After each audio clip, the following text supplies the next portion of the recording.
XXXTentacion's killer just trolled X's son, and many people can't believe that he would go as far as threatening and mocking his victim's family this way. The man also mocked X's ex, and he had the nerve to post a video of him counting the cash he stole from him. Everyone is bewildered at how this man, Boatwright, is able to cause so much havoc from prison, especially since he knows what's up for guys like him in the can. But let's deconstruct his message to X's son again to see what he really wants.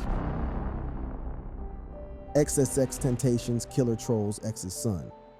Michael Boatwright is the ultimate troll, and he is not even funny. Convicted of murdering rapper XXXTentacion, is facing criticism for seemingly mocking the late rapper's 5-year-old son, XXXTentacion, on social media. Here's the video in question. That's my dad over there. It's like this thing. Do you see a picture of my dad?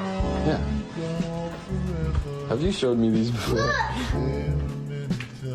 That's another picture of my dad. This is a video of a son who is proud of his dad despite having not met him. Now the killer has the courage to mock him for that. There is a special place in hell for Michael Boatwright's men. Mind you, Boatwright and co. killed him 7 months before his son was born. While in prison, Boatwright, or someone managing his Instagram account, posted an Instagram story showing this video of XXXTentacion walking around his house and looking at pictures of his deceased father, adding crying, laughing emojis to the image. This act of insensitivity was compounded when Boatwright shared another Instagram story, indicating that Genesis Sanchez, XXXTentacion's ex-girlfriend and XXXTentacion's mother, had viewed the post. The caption, "She watching," accompanied by additional laughing emojis, was seen as a direct taunt. Boatwright even went so far as to express a desire to communicate with Sanchez, writing, "Somebody tell her to text me, I want to talk to her." But as you would expect, fans of XXXTentacion were not about to let this slide. One user wrote, "XXXTentacion killer, Michael Boatwright is one evil soul." Here you have him laughing at X-son pointing at a picture of his dad, mocking Genesis, X's baby mother, and he actually had the nerve to add the video of him counting the cash he stole from X as a highlight on his Instagram. Another said, "Michael Boatwright deserves to rot in jail." This was not the only time that XXXTentacion's killer has trolled the family. Last year, Boatwright notably blew a kiss and smiled at the camera when the guilty verdict was announced in court. Now that is what the face of evil looks like. After they killed, X decided to flaunt their loot. Photos emerged showing X's killer displaying large sums of money shortly after the Florida rapper's murder in June 2018. During the ongoing murder trial on February 8, defendant Robert Allen, who pleaded guilty in 2018 and is cooperating with prosecutors, testified that he received only $5,000 from the $50,000 stolen from X during the crime. The remaining $45,000 was divided equally among the other 3 defendants, Michael Boatwright, Trayvon Newsom, and Dedrick Williams.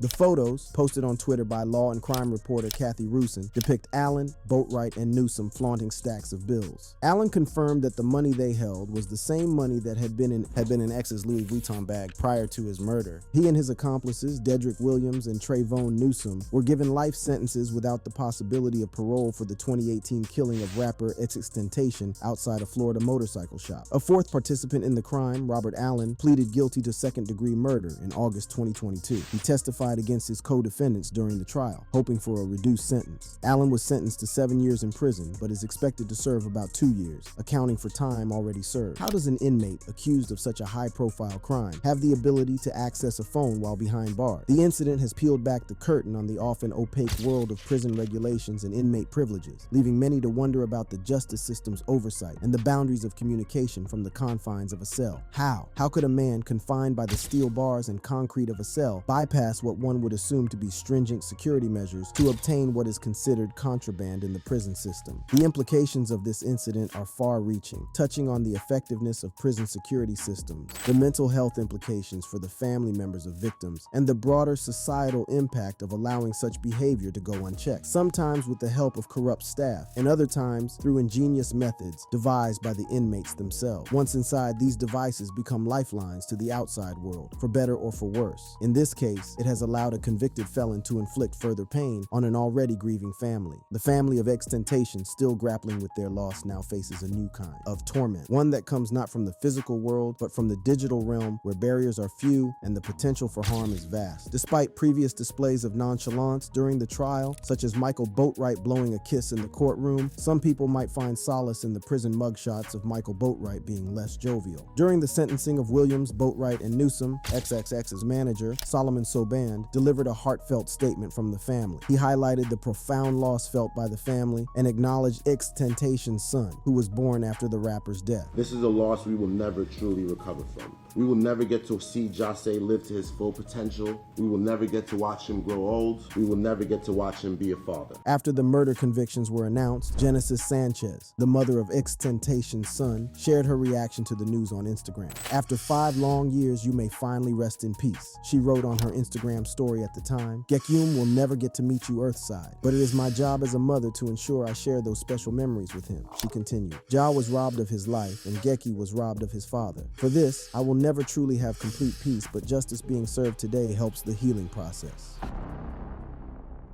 Michael Boatwright's life of crime. Michael Boatwright's descent into the criminal underworld began long before his name became associated with high-profile murder of rapper XXXTentacion. His rap sheet, a testament to a life veering off course, was punctuated by a series of arrests that painted a picture of a man deeply entrenched in the drug trade and a lifestyle that flouted the law. The year 2013 marked the beginning of Boatwright's documented run-ins with the law. In the sweltering heat of Broward County, Florida, he found himself in handcuffs, charged with assault or battery on specified officials or employees. This incident was more than a mere scuffle. It was an indication of Boatwright's growing disregard for authority and the rules that govern society. But he was not exactly good at crime. In that same year, he was caught selling cocaine or heroin within 1,000 feet of a school zone. As a consequence of these charges, Boatwright was placed under community control, a form of supervised release that is often seen as an opportunity for offenders to correct their course. However, for Boatwright, it seemed to be little more than a minor setback. Community control was meant to be a leash, but for him, it was a challenge to be outmaneuvered. The year 2015 brought more of the same. Boatwright was arrested once again, this time for possession of cannabis and PVP, a synthetic drug known for its dangerous and unpredictable effects. The cycle of arrest and release became a pattern, a rhythm to which Boatwright's life seemed to be set. His involvement with drugs, particularly cocaine, became more entrenched. He was not just a user, but a distributor, someone who played a significant role in the supply chain of this illicit economy. Before the murder of Jase Onfroy, better known as XXXTentacion, Boatwright had already been in jail, facing charges related to cocaine possession with intent to distribute. Boatwright's pre-murder criminal activities tell a story of a man who was becoming increasingly familiar with the inside of a jail cell. Each arrest could have been a wake-up call, a moment to change direction, but instead, they became stepping stones on a path that led to an inevitable and tragic destination. The most harrowing chapter in Michael Boatwright's life of crime was written on a day that would reverberate through the music industry and beyond. It was a day that saw the violent killing of XXXTentacion. Authorities would later reveal that it was Boatwright who, without any provocation, pulled the trigger 3 times, leaving Onfroy to die in his car outside a motorcycle dealership in broad daylight. The day of June 18, 2018 dawned with no indication of the horror that would unfold. XXXTentacion began his day with a visit to a Bank of America branch. There, he withdrew a significant amount of money, $50,000 in cash. This transaction was not out of the ordinary for someone of his stature, yet on this day, it would set a tragic series of events into motion. After leaving the bank, Onfroy drove to Riva Motorsports, an upscale dealership in Deerfield Beach, Florida, known for its high-end motorcycles and boats. It was a place that catered to thrill seekers and the affluent, a place where Onfroy, an avid lover of fast vehicles, felt at home. Accompanied by his step-uncle, Leonard Kerr, he entered the dealership around 3:30 p.m. EDT, unaware that his movements were being closely monitored. As Onfroy and his step-uncle browsed the selection of motorcycles, 2 men entered the dealership. These were not ordinary customers. They were Dedrick Williams and Robert Allen, part of a group that had been tailing Onfroy since he left the bank. Their presence in the store was no coincidence. They had been in the same probation office as Onfroy earlier that year, and Williams had recognized Onfroy's distinctive BMW 1.8 in the parking lot. This recognition prompted a sinister plan that was quickly set into motion. Williams and Allen were on a reconnaissance mission, confirming Onfroy's identity to their accomplices waiting outside in the dark-colored Dodge Journey SUV. The security cameras within the dealership captured these 2 men as they followed Onfroy inside, walked past him, and purchased 2 black masks, tools that would soon be used in an act of unspeakable violence. After spending nearly half an hour inside Riva Motorsports, Onfroy decided to leave. He walked out to his black BMW 1.8 and got behind the wheel. But as he attempted to exit the dealership, his path was abruptly blocked by the SUV that had been lying in wait. 2 men, Michael Boatwright and Trayvon Newsom, emerged from the vehicle, their intentions clear and deadly. They were armed and quickly approached Onfroy's car, demanding his property. A struggle ensued. Onfroy, caught off guard, was punched several times by Boatwright and Newsom. Amid the chaos, Onfroy's step-uncle fled the scene, leaving the car car door open.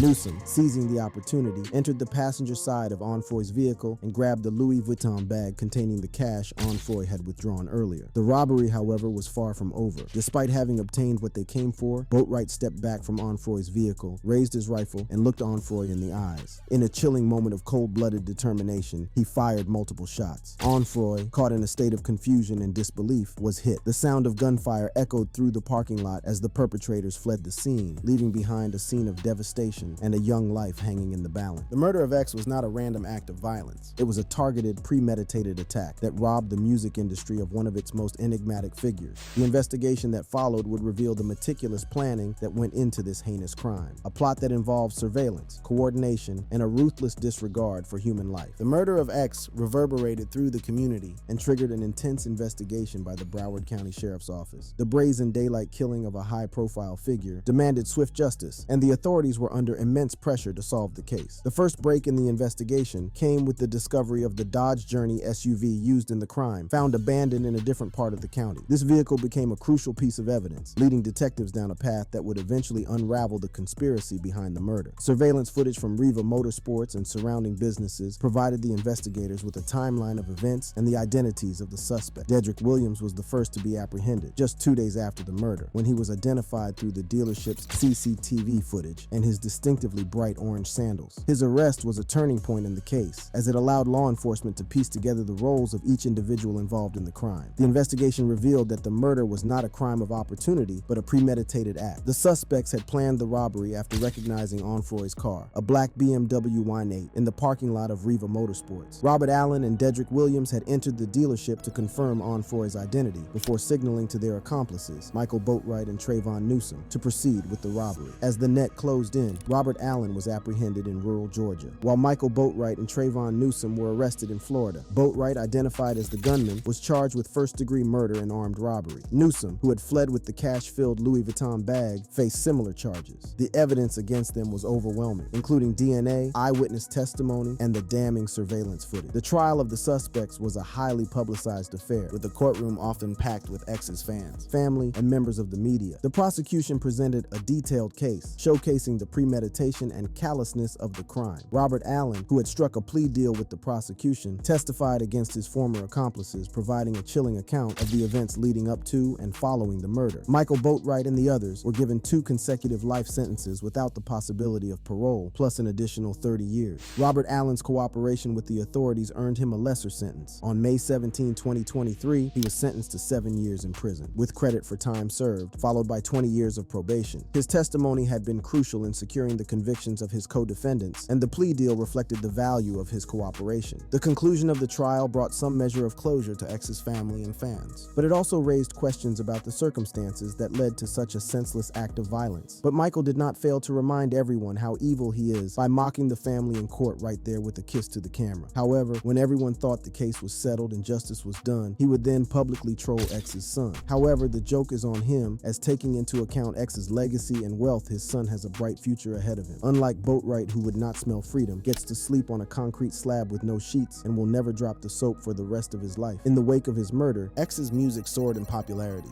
with streams and sales skyrocketing. His posthumous single, Sad, reached #1 on the Billboard Hot 100 chart, a bittersweet achievement that underscored the potential of a career cut tragically short. His albums, 17 Inches and also climbed the charts, as old and new fans alike sought to connect with the artist's work, searching for meaning and solace in his lyrics. The public response to Onfroy's death was complex and multifaceted. While legions of fans grieved openly, holding vigils and memorials around the world, others grappled with the more contentious aspects of his legacy. Onfroy's history of legal issues and allegations of violence complicated the narrative, prompting broader discussions about the separation of art from the artist and the extent to which personal transgressions should overshadow creative contributions. Rappers trolling dead rappers. But the idea of killers or rappers trolling the people or the families of people they have killed is not new. I mean, a lot of rappers with ops do this. Immediately after their ops die, they proceed to shit on their grave as a final act of disrespect. Go and ask Chicago rappers what smoking tuka means, and they will tell you. King Von was responsible for this before he died. But before we go there, let us talk about how even he was dissed after he died. If you did not know, Von and Youngboy had a career-long beef that had to do with petty things like women and call-outs in their lyrics. The tragic end of the feud came on the night of of November 6, 2020, outside an Atlanta nightclub. What began as a verbal altercation quickly descended into chaos, with gunfire erupting in the early morning hours. King Von, caught in the melee, was shot and later pronounced dead at the hospital. In the immediate aftermath of King Von's death, social media was ablaze with reactions. Fans and fellow artists expressed their grief and disbelief, while speculation about the involvement of NBA YoungBoy and his associates ran rampant. Quando Rondo, who was present during the incident, found himself at the center of the controversy, with many assuming that the ongoing beef had led to this fatal moment. NBA YoungBoy's camp maintained a degree of silence in the days following the shooting, a silence that was perceived by many as a somber acknowledgement of the situation's gravity, but it would turn out to be more like the quiet before the storm. Quando Rondo released the track End of Story, which addressed the incident and further inflamed tension. The song was seen as a defiant stand, with Rondo asserting his perspective on the events that led to King Von's untimely death. The reaction to End of Story was swift and divided, with some condemning the track as insensitive and others supporting Quando Rondo's right to tell his side of the story. NBA YoungBoy, for his part, seemed to continue the narrative of the beef through his music, with lyrics and subsequent releases that many interpreted as subliminal messages related to the feud and King Von's death. The hip-hop community grappled with the aftermath, debating the ethics of continuing a beef after such a tragic loss and the impact it would have on the culture. The incident served as a stark reminder of the fine line between art and reality, and the responsibility artists bear when their words have the power to incite real-world violence. After Von's tragic death, even certain lyrics in Dead Trolls gained a darker undertone. That nigga dead, tell me did he move? All that he said was, watch the news. Talking turning out, he done turned to two. It was two victims ain't make it through. And plan on staining something in Atlanta too, referencing the fact that Von was killed in Atlanta along with two other victims not surviving the incident. Whether this was premeditated is still a matter of speculation. Then the line, he way from the Bulls home, probably alludes to Von's Chicago root, home of the Bulls, indicating a deep-seated rivalry rooted in their origins and life paths. Tekashi 6ix9ine used the opportunity to once again stir controversy by reacting with a laughing emoji to the news of King Von's death on a post by DJ Academics. The feud between 6ix9ine and Von dates back to when Tekashi provocatively visited Von's home turf, O Block, a few years ago. Adding fuel to the fire, a week before his death, Von criticized Akon for endorsing 6ix9ine, who had covered Akon's hit song Locked Up. And make sure 6ix9ine snitch and get baptized. What are your thoughts on this behavior? Is it a step too far, or just part of the modern clout-chasing game? However, some people do not feel sympathy for King Von, as even he has been responsible for trolling dead people. And in this instance, we are talking about him dissing Tuka. King Von, before his death, took to Twitter to address his rivals with characteristic directness. In a series of tweets, he began with a confrontational message. Them niggas started it, it's only right I finish them. He then added, it's a long list of niggas that tried it and failed miserably. No sympathy for y'all stupid dead ass. Catch me in the next life, suckers. One tweet in particular has sparked considerable discussion online. King Von wrote, and when I die, I'ma find Tuka ass and I'ma beat him up. For those unfamiliar, Tuka was a friend of FBG Duck, another Chicago rapper, and his name has become controversial, often disrespected in the rap community and beyond. Tuka was tragically killed at the age of 15, and his name has since been widely invoked in hip-hop feuds. Tuka's name in particular became synonymous with this trend, as it was frequently mentioned in a derogatory manner by various artists, including King Von. The practice of smoking Tuka, a phrase used to disrespect the deceased gang member, became widespread in the genre, drawing criticism for its insensitivity and for glorifying gang violence. Anytime people talk about someone disrespecting the death, 6ix9ine comes up. When news broke that Lil Durk's brother, DT Thang, was tragically shot and killed outside a Chicago nightclub at the age of 32, while Durk's associates extended their condolences, Tekashi used the opportunity to double down on his hate. Reacting to a headline on DJ Academic's Instagram, Tekashi taunted the Chicago rapper with a comment. At Lil Durk, tell the truth about your gang, man, they really dying, he posted, along with multiple laughing emojis, American's number. One snitch didn't stop there, leaving several other taunting remarks on social media, including on Durk's promotional post for his Voice of the Heroes merchandise. Your brother just died and you want to sell sweaters? He commented again with the laughing emojis. In yet another distasteful comment, he wrote, time to smoke a new pack. It's like every week. I didn't even finish enjoying smoking King Von, yet y'all dying too fast. Earlier, Tekashi had also ridiculed Durk over the deaths of his artist King Von and his cousin Nusky in his track Zaza, rapping, you ain't killed shit, you let your mans die. They killed your cousin and your man, and you still ain't do shit. despite being previously tempted with $3 million by 6ix9ine's camp to continue their feud. Durk has made a firm decision to never engage with 6ix9ine again. "I ain't gonna never respond to this nigga ever f***ing again," he declared in August after what appeared to be a swipe at Tekashi on Drake's track Laugh Now Cry Later. Talking about clout chasing, BTB Savage was reportedly shot after sharing some provocative images on Instagram, seemingly taunting his adversary. The rapper defended his actions on Vlad TV, claiming the shooting was in self-defense. Following the interview, BTB Savage continued his provocative streak by posting images on Twitter that showed him returning to the same spot where he took their life. The ops were not about to let that slide, as just hours after his tweet, BTB Savage was fatally shot in Houston. Now, who is laughing now? That brings us to the end of this video. For more videos like this, click on the cards on your screen.